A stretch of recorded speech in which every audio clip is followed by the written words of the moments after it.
In the world of professional wrestling, where strength is often measured by how much pain a body can endure, there are battles that go unseen, wounds that don't bleed, and matches that happen behind closed doors, in silence. Eddy Thorpe, known to New Japan Pro Wrestling fans as Karl Fredericks, once stood at the intersection of tradition and promise. A respected athlete, a future many believed was destined for gold.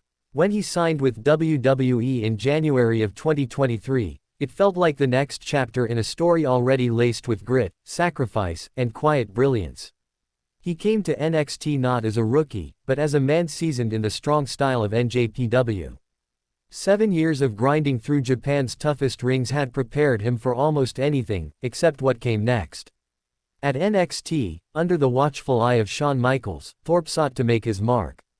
He had the look, he had the discipline, he had the passion, and for a while, it seemed like it would all click.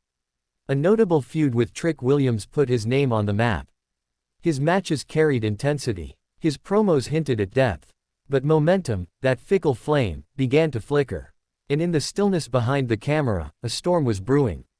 Not in the ring, not backstage, but within. Mental health in the world of professional wrestling is a topic often whispered, seldom shouted. The grind, the travel, the pressure to perform, the fear of falling behind. These things eat away at even the strongest minds. And Eddy Thorpe was no exception.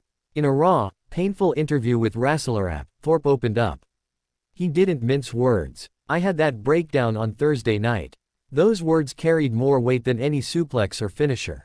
He was supposed to wrestle on Saturday. Another live event. Another match in the endless cycle. But something broke. His mind, exhausted. His heart, aching. And his spirit, cracked under the strain of a system that too often forgets the soul inside the body. He messaged Shawn Michaels, his mentor, his boss, a legend of the business. Shawn, I'm reaching out to let you know that I'm not going to be at the live event tomorrow.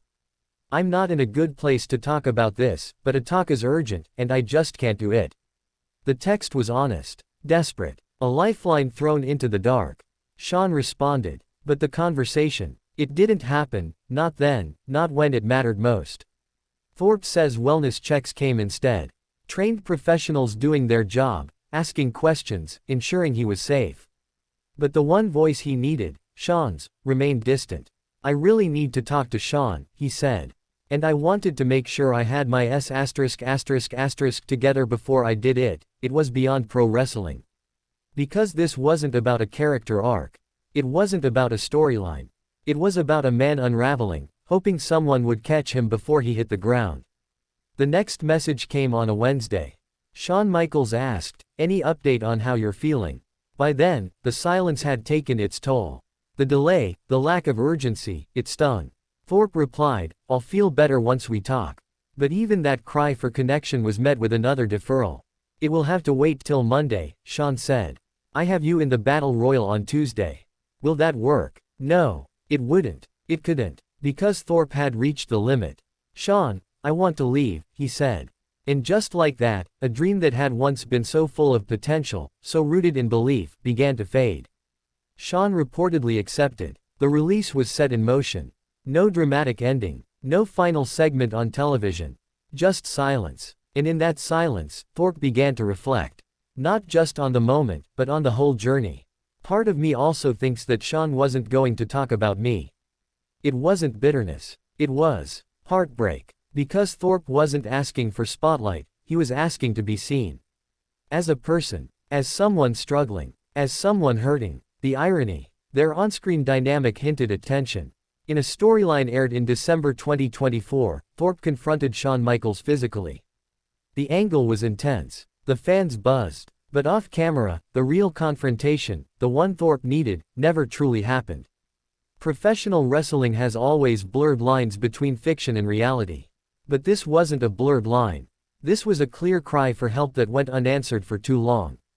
And now, Thorpe walks away not just from NXT, but from a chapter of his life that nearly broke him.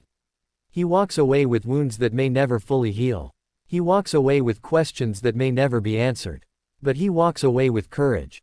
Because speaking this truth, openly, publicly, and with raw honesty, is a different kind of bravery. A bravery the industry desperately needs.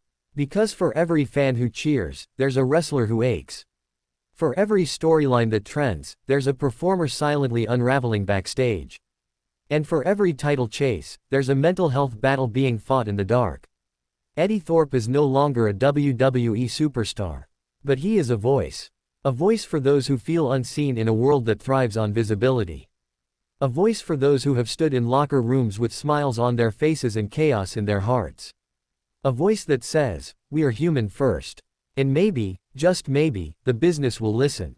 Not with bookings, not with pushes, but with presence. Because sometimes, the most important thing a legend can do for the future, is listen. And sometimes, the most heroic thing a wrestler can do, is ask for help. Eddy Thorpe did both. And now, he steps into a new ring. Not with gear, not with pyro, but with honesty. And that, more than any main event, might be the most powerful move of his career.